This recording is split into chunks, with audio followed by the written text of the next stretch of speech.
Nama saya Karma, mahasiswa PPG dalam jabatan kategori 2 tahun 2022 LPTK Universitas Mula Warman. Pada kesempatan ini saya akan memaparkan LK 3.1 yaitu Best Practice PPL 3 yang telah saya laksanakan pada hari Selasa tanggal 15 November tahun 2022 pada siswa kelas 5 SD Islam Nurul Fatah. Baik, yang menjadi latar belakang masalah adalah hasil belajar siswa yang masih rendah. Hasil belajar siswa yang masih rendah ini disebabkan karena kurangnya minat belajar siswa dalam mengikuti kegiatan proses pembelajaran. Nah, kurangnya minat belajar siswa dalam mengikuti kegiatan proses pembelajaran ini ditandai dengan siswa yang sering mengantuk pada saat proses pembelajaran dilakukan di dalam kelas. Kemudian siswa sering mengajak teman duduknya ngobrol atau bicara pada saat proses pembelajaran berlangsung.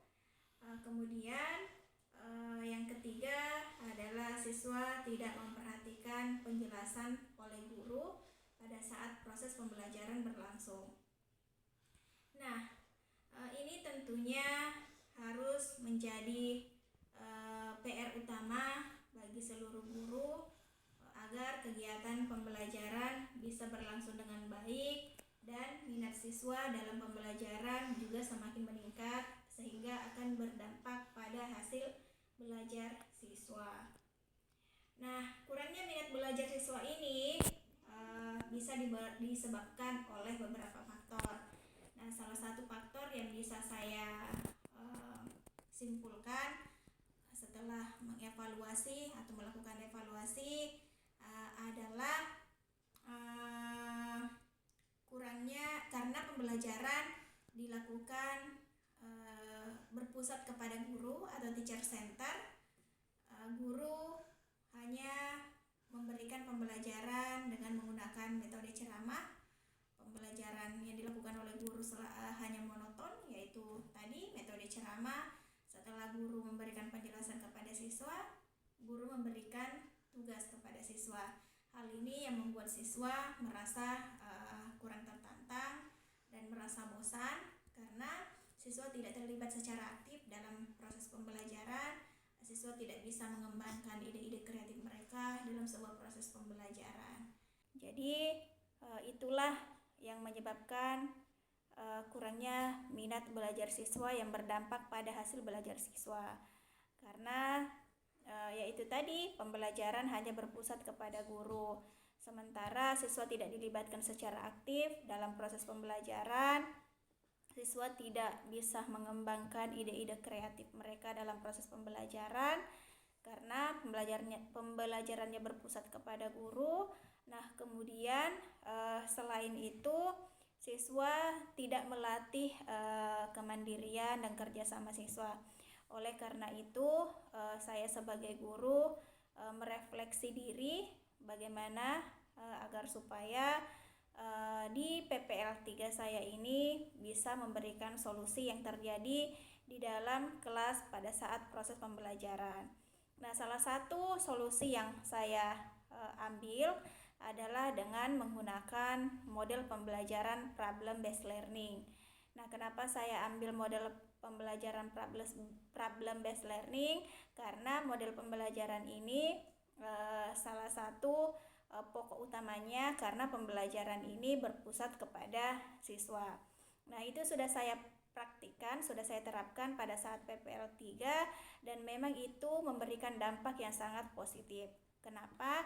Karena yang pertama, siswa terlibat secara aktif, kemudian siswa melatih kemandirian siswa, melatih kerjasama siswa, kemudian siswa bisa memecahkan masalah. Nah, bukankah itu semua diperlukan untuk siswa oleh siswa pada saat mereka dewasa nanti? Jadi sekolah itu tidak hanya semata-mata hanya mendapatkan nilai saja, tapi lebih daripada itu siswa itu sendiri harus bisa memecahkan masalah sejak mereka dari kecil untuk nanti dijadikan modal pada saat mereka sudah menjalani kehidupan mereka kelak. Jadi seperti itu. Nah, kemudian mengapa praktik ini penting untuk dibagikan untuk menunjukkan praktik baik yang sudah dilakukan, kemudian berbagi pengalaman dengan orang lain, memotivasi teman sejawat atau rekan guru untuk memberikan yang terbaik bagi para siswa. Nah, kemudian apa yang menjadi peran dan tanggung jawab saya sebagai seorang guru? Tentunya saya sebagai seorang guru membuat rancangan atau menyusun perangkat pembelajaran yang menarik, kemudian membuat bahan ajar yang menarik, membuat media konkret, kemudian membuat LKPD yang pokoknya saya selalu berinovasi sebagai seorang guru. Nah, misalkan hari esok atau besoknya saya memberikan tugas kepada siswa dengan teka-teki silang, itu adalah merupakan karya inovasi sebagai seorang guru. Kemudian menggunakan model pembelajaran PBL tentunya ya, problem based learning, dan menggunakan pembelajaran sesuai perangkat yang dibuat. Nah, apa saja yang menjadi tantangan untuk mencapai tujuan itu? Yaitu siswa yang belum terbiasa dengan model pembelajaran PBL dan pengalaman guru juga yang terbatas. Nah, siapa saja yang terlibat dalam hal ini? Yaitu saya sendiri sebagai seorang guru, kemudian kepala sekolah yang memberikan izin dan supervisi, kemudian rekan sejawat sebagai dokumentator dan asisten observer, kemudian siswa. Kemudian langkah-langkah apa yang dilakukan untuk menghadapi tantangan tersebut? Nah, langkah-langkah yang saya lakukan adalah dengan berkoordinasi dengan kepala sekolah, kemudian wawancara dan mengkaji literatur, kemudian merumuskan solusi dan merumuskan waktu pelaksanaan dilakukannya PPL untuk menerapkan model pembelajaran problem based learning. Kemudian strategi apa yang digunakan? Yaitu menggunakan model pembelajaran PBL yang pertama, kemudian yang kedua memaksimalkan peran aktif siswa dalam proses pembelajaran di kelas, yang ketiga mendorong dan memotivasi siswa dalam bentuk media pembelajaran dan benda konkret. Bagaimana prosesnya? Menyusun desain pembelajaran yang akan dilaksanakan, itu yang pertama. Kemudian yang kedua, menyiapkan perangkat pembelajaran yang dibutuhkan, meliputi RPP, LKPD, bahan ajar, soal evaluasi, dan instrumen penilaian. Kemudian menanyakan kondisi siswa untuk memberikan semangat dan juga menanyakan kesiapan peserta didik untuk menerima pembelajaran. Kemudian memberikan persepsi pada siswa agar mereka dapat mempunyai imajinasi mengenai materi yang akan dipelajari pada hari ini, sehingga mereka akan lebih siap dan paham pada materi tersebut. Selanjutnya memberikan pertanyaan pemantik pada siswa ya, masalah yang dimunculkan oleh guru untuk mengembangkan kemampuan berpikir kritis siswa. Kemudian membimbing siswa baik secara individu maupun kelompok selama proses pembelajaran dalam diskusi kelompok untuk menyelesaikan permasalahan dalam LKPD guna menemukan konsep materi pelajaran yang diharapkan. Dalam hal ini siswa belajar untuk meningkatkan kemampuan berliterasi, berpikir kritis, kreatif, kolaboratif, dan komunikatif. Selanjutnya melakukan observasi sikap dan keterampilan selama proses pembelajaran, memberikan kesempatan kepada siswa untuk mempresentasikan hasil diskusi kelompok di depan kelas, kemudian mengevaluasi hasil diskusi kelompok siswa serta memberikan penguatan terhadap konsep yang telah ditemukan oleh siswa sehingga diharapkan pembelajaran ini menjadi lebih bermakna. Siapa saja yang terlibat? Tentunya saya sebagai seorang guru, kemudian rekan sejawat, dan dokumentator. Apa saja sumber daya atau materi yang diperlukan untuk melaksanakan strategi ini? Yaitu yang pertama, kemauan untuk meningkatkan peran aktif siswa selama proses pembelajaran, kemudian kemauan untuk memberikan pengalaman belajar yang bermakna kepada siswa, kemudian rekan sejawat yang aktif mendukung, kemudian sarana dan prasarana yang mendukung untuk melaksanakan aksi. Bagaimana dampak dari aksi? Dari langkah-langkah yang dilakukan, yaitu perubahan yang terjadi pada tingkah laku, keterampilan, dan karakter siswa setelah diterapkan aksi PPL ini.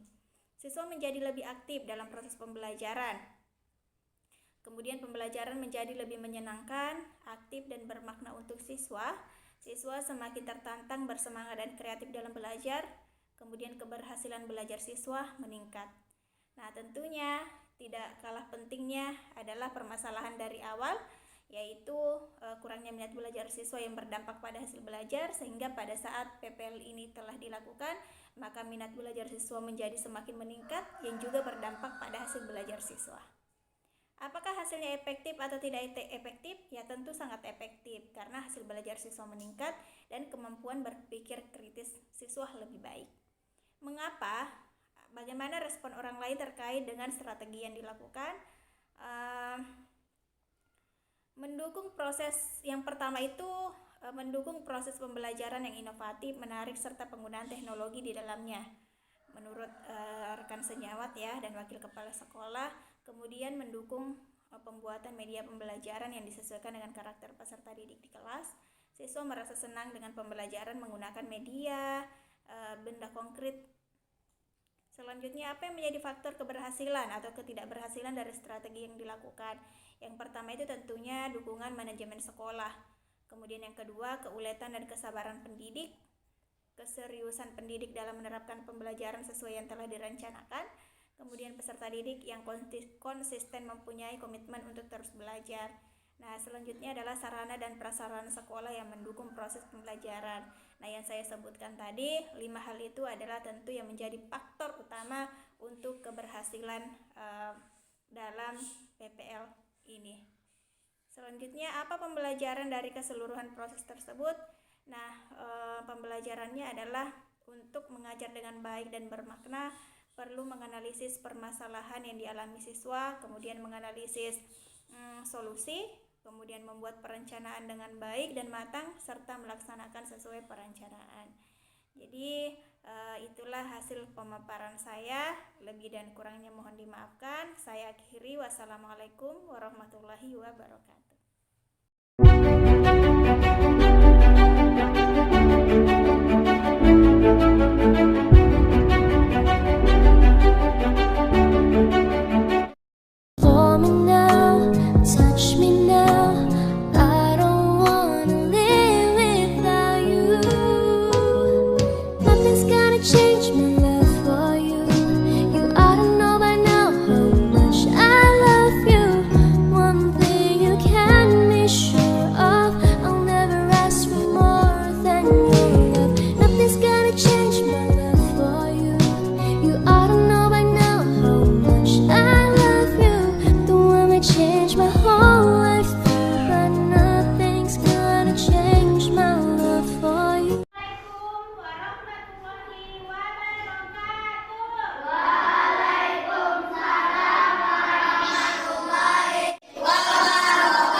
pasir. Nah, setelah mereka bermain pasir, mereka langsung cuci tangan. Zakwan cuci tangan, tapi Adit tidak cuci tangan. Adit ini tidak cuci tangan. Adit langsung mengambil makanan tanpa mencuci tangan. Setelah mereka semua cuci tangan, mereka makan makanan yang sudah disediakan. Mereka makan brownies panas secara lahap. Nah, tiba-tiba perut Adit sakit. Ternyata perut Adit sakit karena tidak cuci tangan. Pelajaran apa yang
warahmatullahi wabarakatuh. Nama saya Endang Sulistiawati. Saya sebagai Wakil Kepala Sekolah di SD Islam Nurul Fatah, Kota Bontang. Di sini saya menyampaikan penilaian saya terhadap Ibu Karma. Beliau merupakan mahasiswa PPG dalam jabatan kategori 2 tahun 2022 LPTK Universitas Mula Warman. Setelah saya menyaksikan sebelum dan sesudah PPL, tentu ada perbedaan di dalam pelaksanaan proses pembelajaran. Sebelum melaksanakan kegiatan PPG atau pelaksanaan kegiatan PPL, Bu Karma melaksanakan pembelajaran dengan berpusat pada guru atau teacher center. Guru hanya melaksanakan proses pembelajaran dengan metode cermat saja. Selanjutnya, memberikan tugas kepada siswa. Tentu hal ini membuat siswa merasa bosan di dalam proses pembelajaran karena siswa tidak terlihat aktif. Hal ini tentu membuat hasil pembelajaran siswa tidak ada peningkatan. Setelah melakukan PPL, Bu Karma dalam hal ini sebagai mahasiswa PPG banyak berinovasi, mulai dari menggunakan media konkret, menggunakan media PPT, dan juga pemilihan model pembelajaran yang sangat bagus. Penggunaan model pembelajaran yang diterapkan adalah model pembelajaran problem based learning. Model pembelajaran ini melibatkan siswa secara aktif. Kemudian, siswa dapat berpikir kritis, melatih kemandirian, serta kerjasama siswa. Siswa mampu memecahkan masalah. Tentunya bisa berdampak pada kehidupan mereka nantinya. Karena pada dasarnya sekolah itu bukan hanya untuk mencari nilai yang tinggi, tapi lebih dari itu. Bagaimana siswa diajari untuk bisa menjalani kehidupannya kelak nanti mereka dewasa. Nah, model pembelajaran problem based learning ini dapat membantu siswa bukan hanya dalam meningkatkan hasil belajarnya saja, tetapi menjadikan ini sebagai model untuk para siswa menjalani kehidupan mereka kelak. Sekian yang dapat saya sampaikan. Harapan saya, semoga pembelajaran yang dilakukan Bu Karma akan terus membuat siswa semangat dalam belajar serta terus berinovasi sebagai guru. Akhir kata, Assalamualaikum warahmatullahi wabarakatuh. Bismillahirrahmanirrahim. Assalamualaikum warahmatullahi wabarakatuh. Perkenalkan, nama saya Hardianti Alimuddin. Saya sebagai guru di SD Islam Nurul Fatah, Kota Bontang. Di sini saya sebagai rekan sejawat yang akan menyampaikan penilaian terhadap Ibu Karma yang merupakan mahasiswa PPG dalam jabatan kategori 2 tahun 2022 LPTK Universitas Mula Warman. Pembelajaran yang dilakukan pada saat Ibu Karma melakukan PPL 3 sangat menarik karena ada media konkret, ada media PowerPoint, serta anak-anak terlibat aktif. Model pembelajaran yang diterapkan adalah model pembelajaran problem basic learning. Tentunya ini adalah model pembelajaran yang tepat untuk dipilih. Mengapa saya mengatakan demikian? Karena model pembelajaran problem basic learning adalah model pembelajaran yang berpusat pada siswa, sehingga siswa terlibat secara aktif. Siswa dapat berpikir secara kritis, kemudian siswa juga bisa mandiri dan melatih kerjasama antara siswa. Model pembelajaran problem basic learning yang diterapkan oleh rekan sejawat saya, Ibu Karma, sangat bagus. Siswa lebih semangat mengikuti pembelajaran, siswa lebih aktif, dan minat belajar siswa sangat meningkat, sehingga berdampak pada hasil belajar siswa. Ini juga menjadi inspirasi untuk saya pribadi dan teman-teman yang lain untuk menerapkan pembelajaran ini di dalam proses pembelajaran yang sedang kami lakukan. Sekian mungkin yang dapat saya sampaikan. Semoga guru-guru dimanapun bisa menerapkan proses pembelajaran problem basic learning di dalam proses pembelajaran yang sedang dilakukan. Akhir kata, saya mengucapkan banyak terima kasih. Wassalamualaikum warahmatullahi wabarakatuh.